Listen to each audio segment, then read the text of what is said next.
Prince Abuchi was shocked beyond words. He truly never expected her to have the guts to return after their encounter the last time. It was unfortunate that the royal guards had her in custody. She looked at him, her eyes pleading with him to help her, but there was absolutely nothing he could do under these circumstances.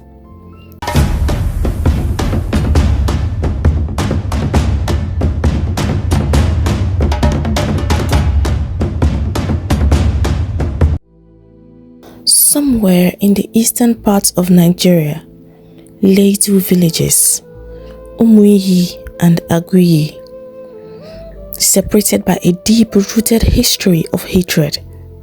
The enmity between these neighboring settlements was legendary, passed down from one generation to the next like an unwelcome inheritance.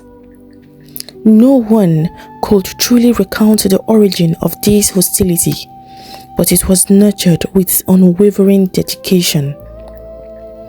The people of Umuyi and Aguiyi did not trade, interact, or even acknowledge each other's existence.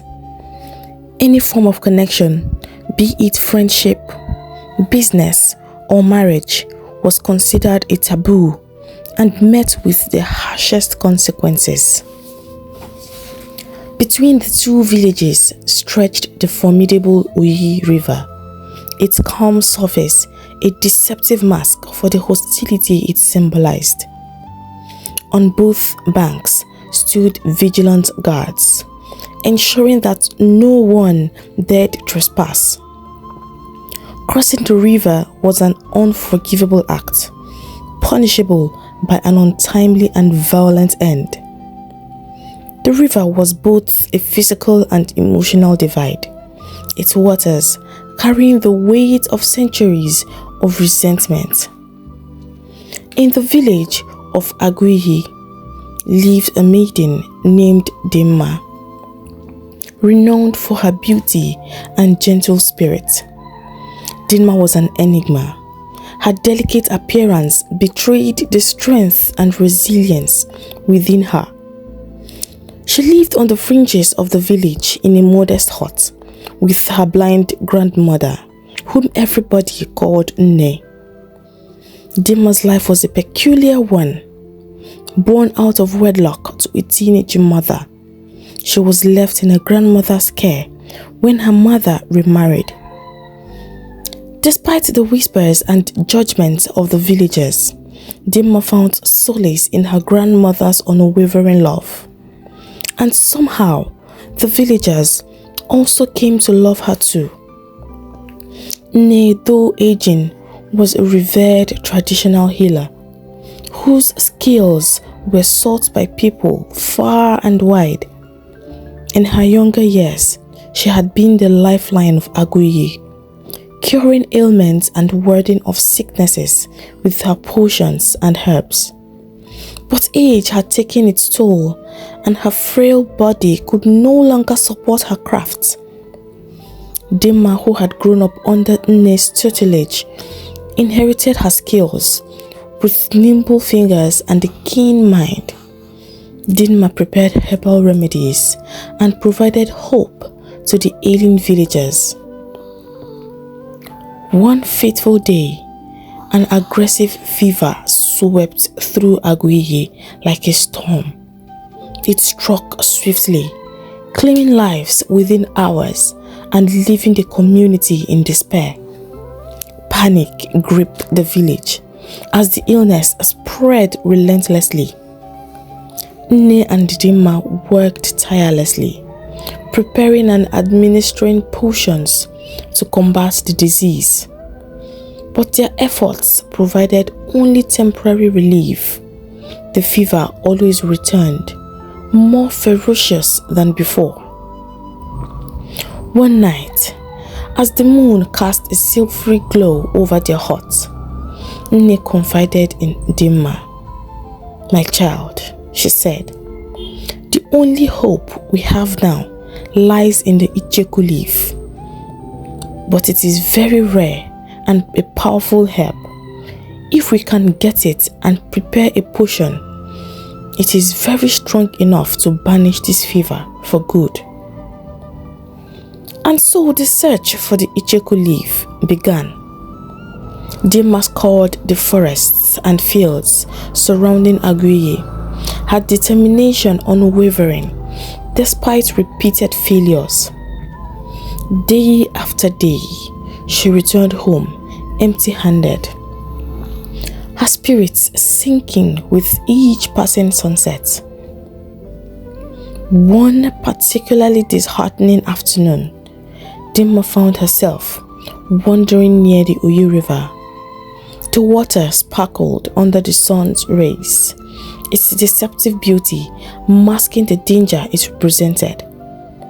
She sat at the bank, tossing stones into the water and watching the ripples spread.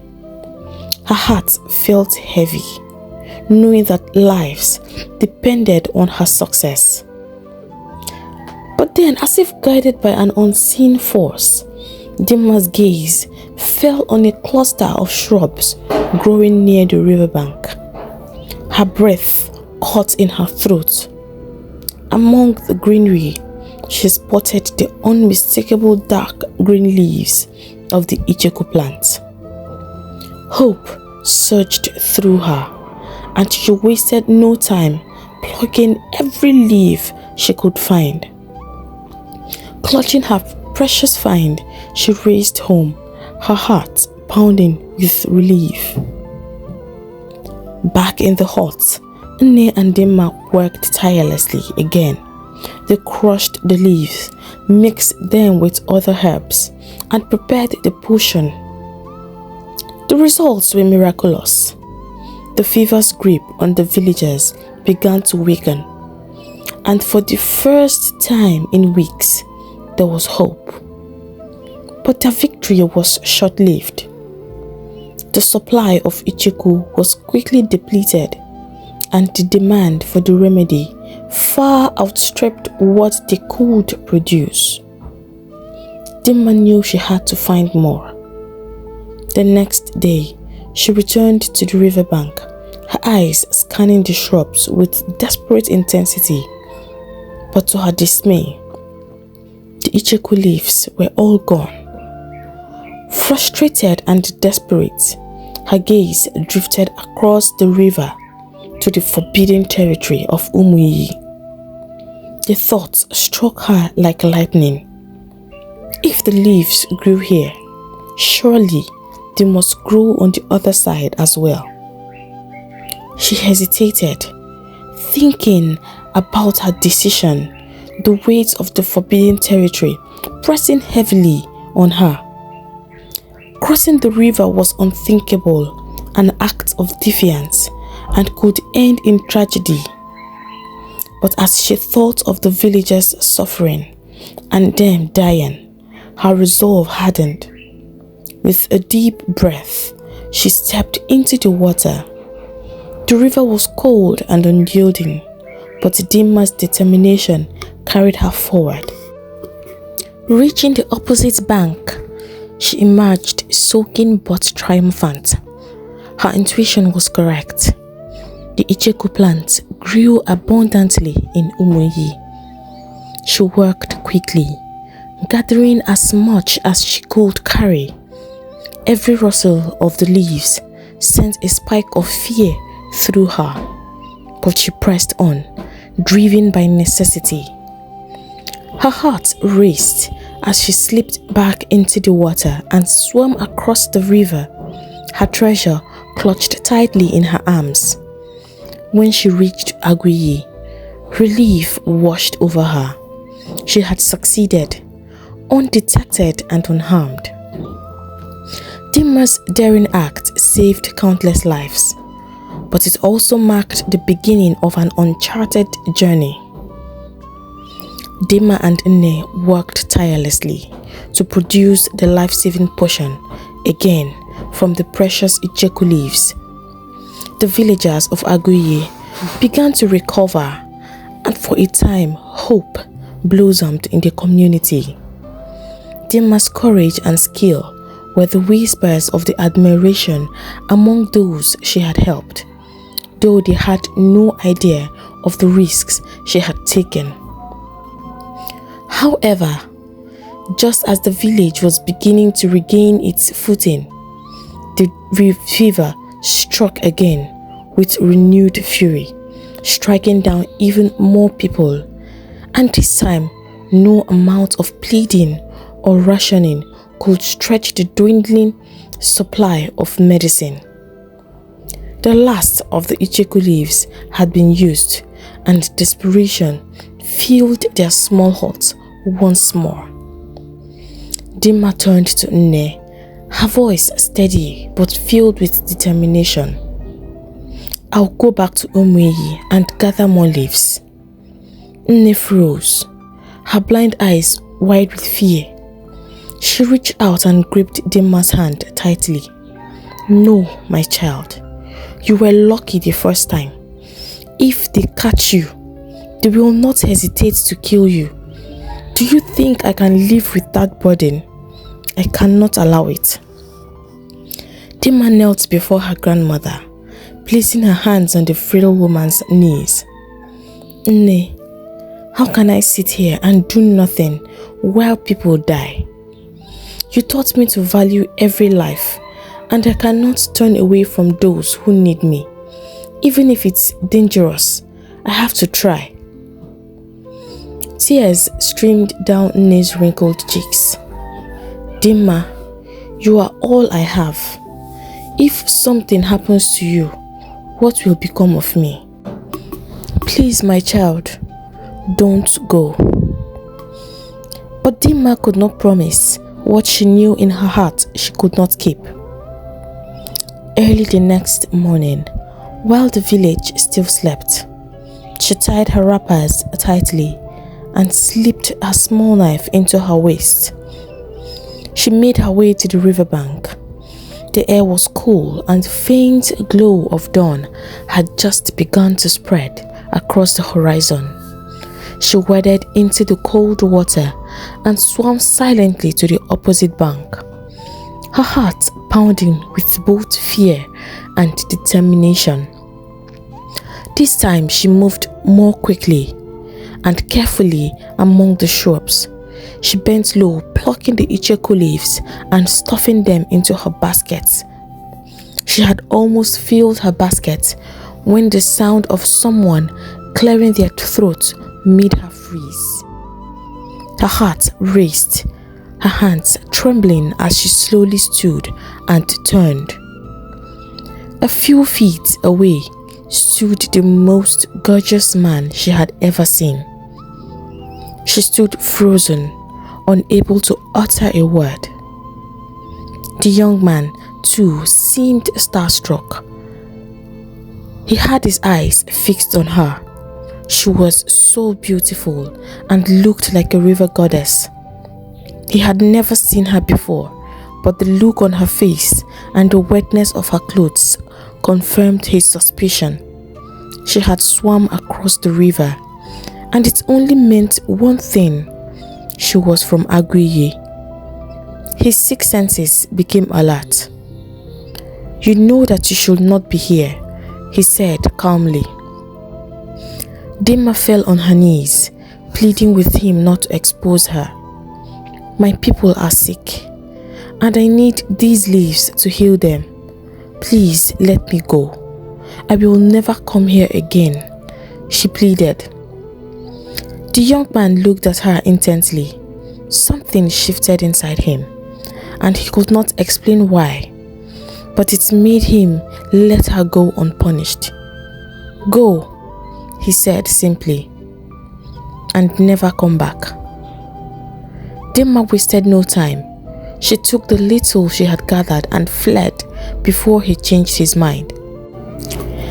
The young man was Prince Abuchi, the crown prince of Umuyi.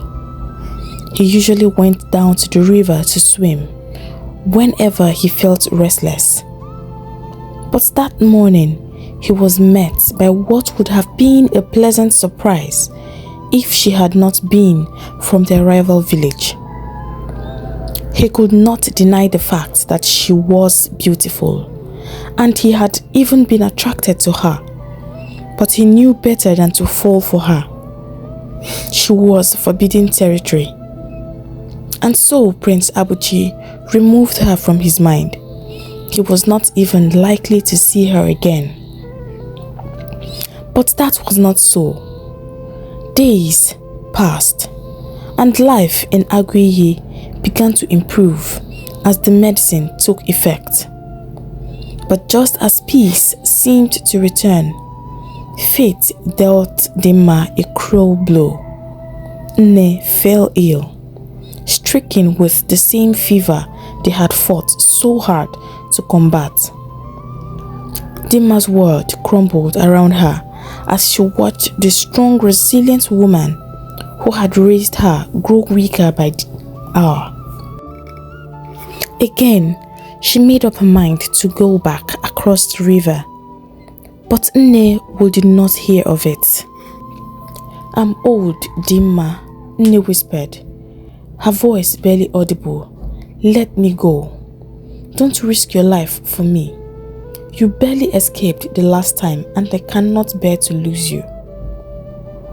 But Dinma refused to listen. Her grandmother was her rock. She was everything she had in life, and the thought of losing her was unbearable. Steeling her mind for what she knew would be the most dangerous journey yet, she tied her basket to her waist again and prepared to cross the river once more. "I'll come back, Nne," she whispered, pressing a kiss to her grandmother's forehead. "I promise." As the first light of dawn broke, Dinma waded into the river, her heart heavy but resolute. However, this time, luck was not on her side. When she reached Umuyi's riverbank, she met Prince Abuchi again. This time he was swimming in the cool river, but unlike the first time, he was not alone. There were 2 armed guards standing at the riverbank. She wanted to turn and flee, but it was too late. She had been spotted already. The guards swiftly commanded her to stop, but she kept swimming as fast as she could, eager to escape. But then they also jumped into the water and quickly caught up with her, then bundled her out of the water. Prince Abuchi was shocked beyond words. He truly never expected her to have the guts to return after their encounter the last time. It was unfortunate that the royal guards had her in custody. She looked at him, her eyes pleading with him to help her, but there was absolutely nothing he could do under these circumstances. Freeing her in front of the royal guards would be an act of treason, which was punishable in Umuyi regardless of their status. Dinma pleaded with the guards to let her go, but they were merciless. They did not listen. Instead, they commanded her to be quiet and led her through the village, straight to the palace. Prince Abuchi, who had lost the zeal to swim, put on his clothes and followed the guards from a distance. It was early in the morning, and so the king was not yet seated. Dinma was locked up in the local cell made of mud and bamboo with a small window while she waited her trial. But then she knew already what the verdict would be. She would be put to death. Dinma cried uncontrollably. She thought about her grandmother. The old woman would not survive the pain if anything happened to her. The village would shake if their star girl was discovered to have died in the hands of Umuyi. And the worst part was that they could not fight back, for they all knew the rules. Prince Abuchi in his bedchamber was restless. All he could think of was the beautiful maiden whose name he did not even know. If she had not been so stubborn, all these would not even have happened. Seeing her again awakened feelings he had been trying so hard to suppress, but he felt so powerless. For the first time in his life, he wondered if the rivalry between the two villages made any sense in the first place. He had no idea what to do, but he knew that he had to do something to save the girl. The young prince went to the hut where she was locked up, awaiting trial, and without asking questions, the guards let him in. Immediately Dinma saw him. She realized from the way he was dressed who he was, the crowned prince of Umeyi. She jumped to her feet and fell on her knees before him, pleading for him to save her. "You were supposed to never come back," he said coldly, his eyes never leaving hers. "Why are you here?" "My grandmother is dying," she pleaded. "I only need more leaves. She is all that I have in the world. Please help me." Prince Abuchi was moved with pity for the young girl, but he shook his head. "I don't know why I feel the way I'm feeling for you. I truly want to help you. I see how you put yourself in danger for others." He paused for a moment and looked into her face. "I'm not promising anything, but I'll do all that is in my power to help you." Back in Agriye, Nne waited and waited for her girl to return, but there was no sign of her. The old woman knew instantly that something had happened to her Dinma. She managed to get outside the hut where she sat, wailing. The villagers, hearing her wail, gathered to her hut. She told them what had happened, and the news threw the village into a frenzy. They all loved Dinma. Dinma had sacrificed a lot to save them. They could not bear the thought of something happening to her. The warriors of Agriye set out to the river and made camp by the riverbank, waiting in case she miraculously showed up. For even they dared not cross the water. But up until the sun started to set, she was still nowhere to be found. At this point, there was no doubt that Dinma had been taken captive.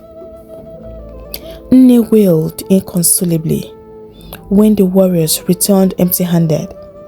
She knew what was going to happen, but somewhere deep in her heart, something told her that she would see her child again, and she would do all she could to hold her fever until her daughter returned. That day, the news of the trespasser had reached the king's ears, but the king did not come out of his bedchamber. He had a little fever and decided to rest. And so Dinma did not appear before the king as was supposed. Later that night, Abuchi summoned courage and went to his father's bedchamber. "Father," Abuchi pleaded, his voice steady but earnest.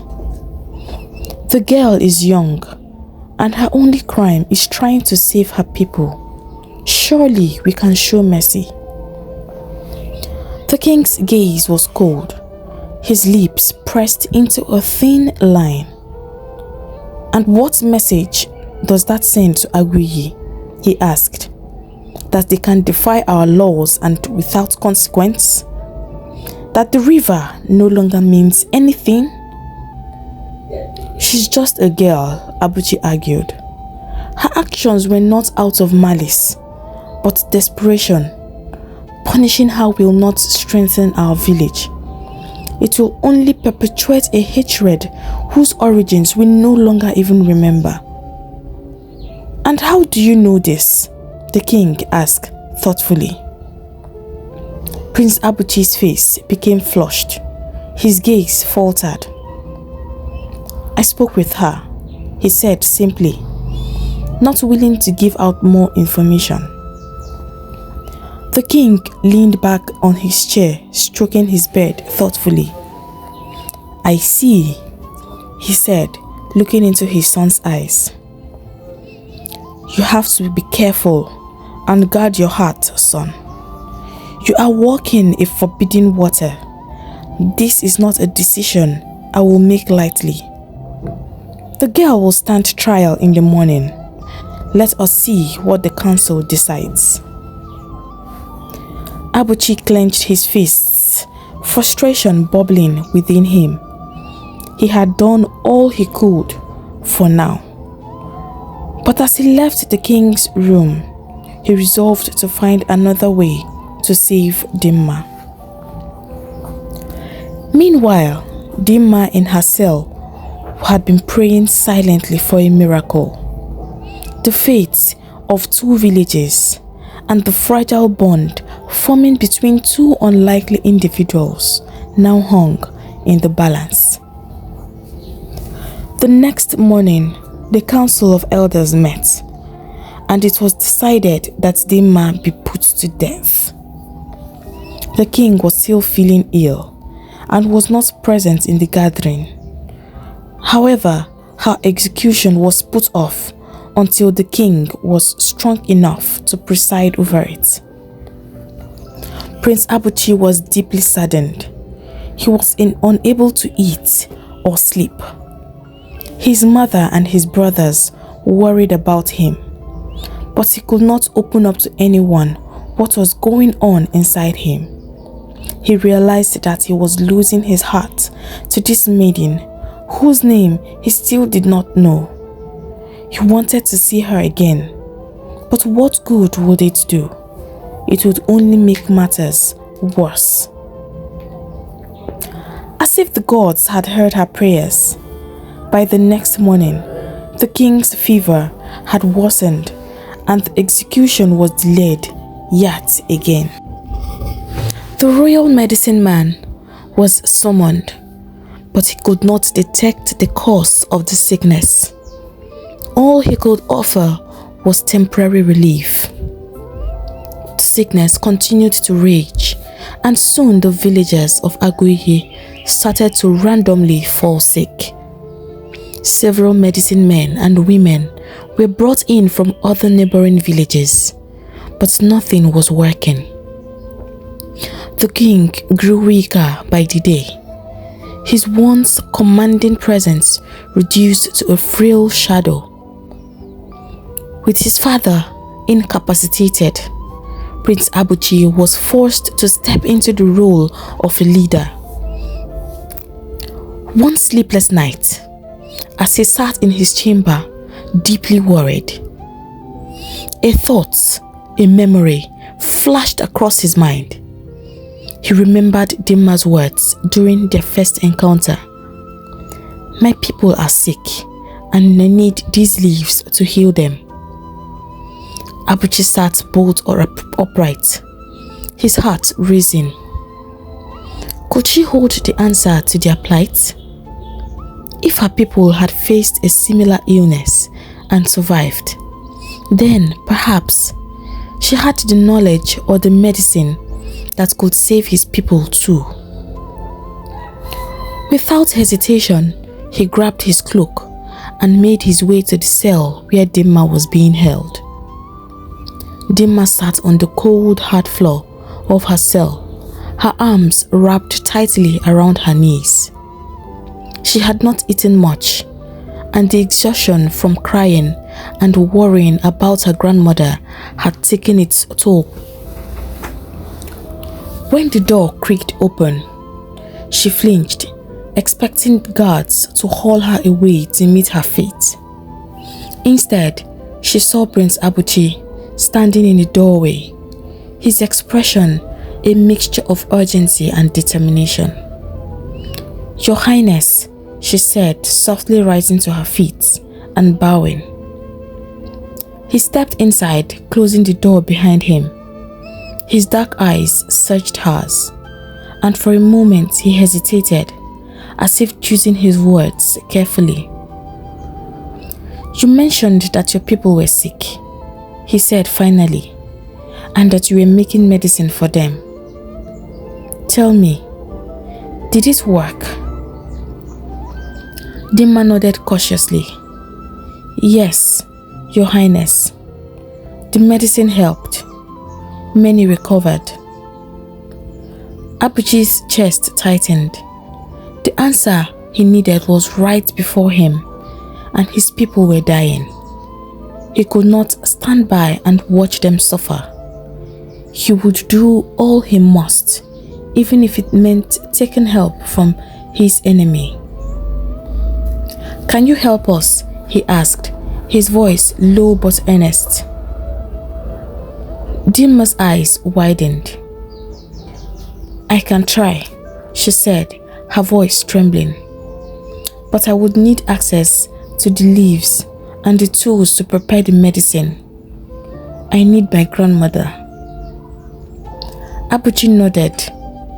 I will see to it, but you must promise me something in return. What is it, Your Highness? That you will not attempt to escape, he said firmly, and that you will do everything in your power to save my people. Dinma met his gaze, her heart pounding. I swear it, she said. Good, he replied, a hint of relief softening his features. Then we must act quickly. Time is not on our side. And so the next morning, escorted by the guards, Dinma was paddled across the river into Aguiyi.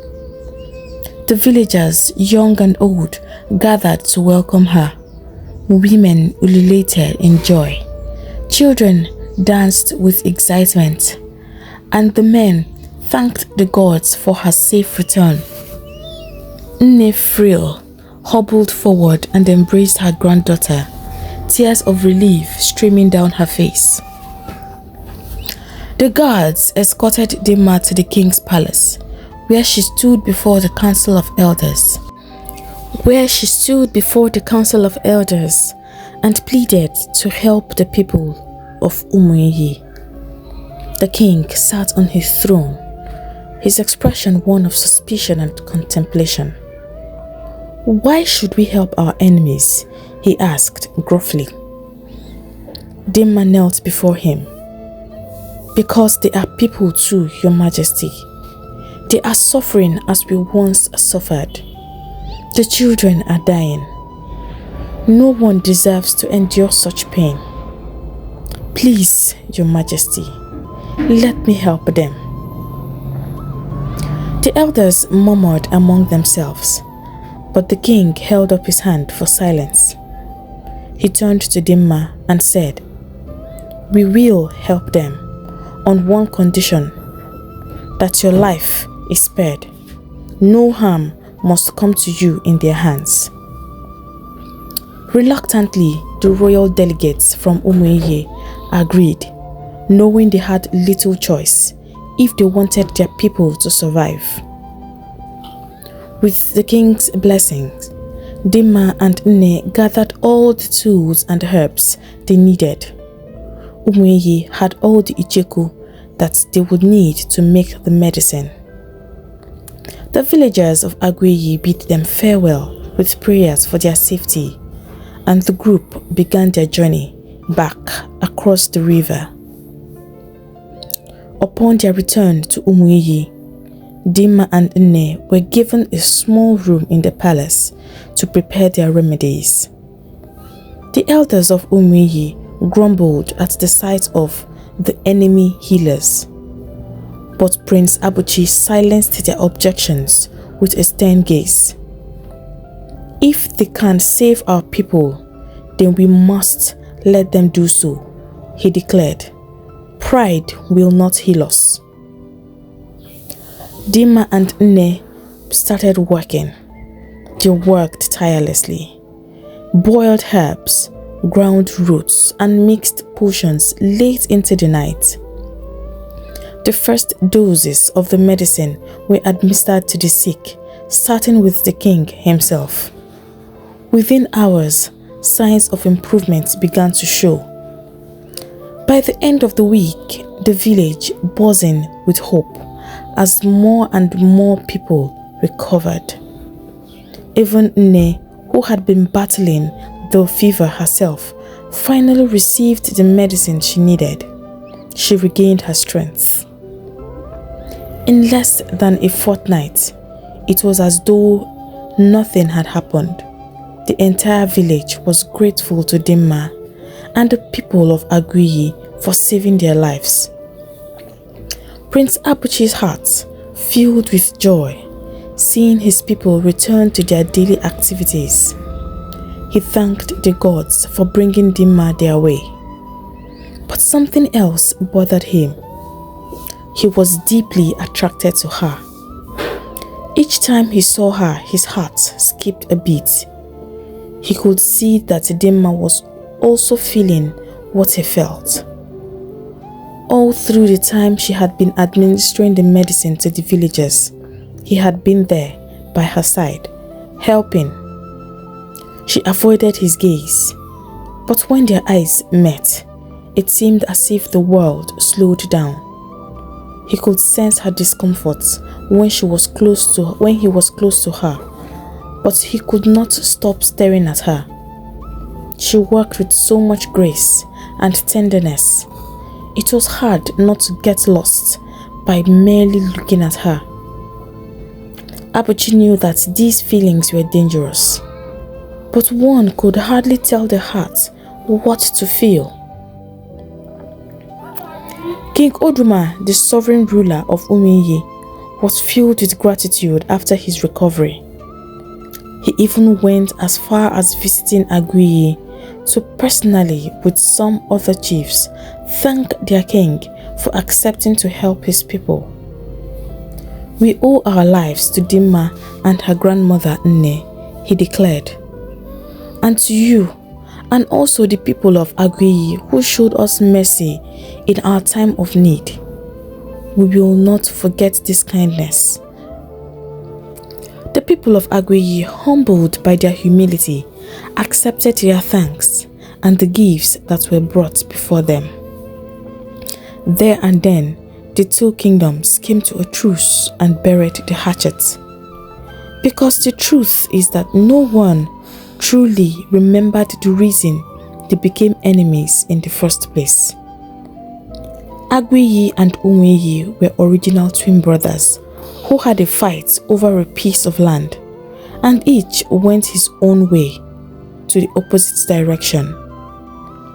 Over time, they mixed with other people and formed their own villages. But their rivalry continued generations after they were gone. To celebrate their new friendship, a feast was quickly prepared, and the two kings, along with their chiefs, ate together while chatting and laughing happily. This was how Aguiyi and Umuyi moved from being enemies to becoming close allies. Prince Abuchi, finally free to pursue his object of interest, made his feelings known to Dinma, and their union further strengthened the bond of the two villagers. Dinma went from being the poor village girl who was denied by her father and abandoned by her mother to becoming the future queen of Umuyi, a position she had never dreamed of filling. And so it turned out that all the two villages needed to end their enmity was the courage of a maiden and the love of a prince. They all lived together in peace and unity, happily ever after. Hey lovers, thank you for listening to this story. If you are new here, welcome to our community. I hope you enjoyed listening to this piece as much as I enjoyed creating it. If you have not done so already, please hit the subscribe button. And to support the growth of our community, give this video a big thumbs up. If you know someone who would enjoy a story like this, do not hesitate to share. Don't forget to leave a comment down below. Remember, like, share, drop a comment and subscribe. I'll take my leave now, but I hope to see you in my next video. Bye.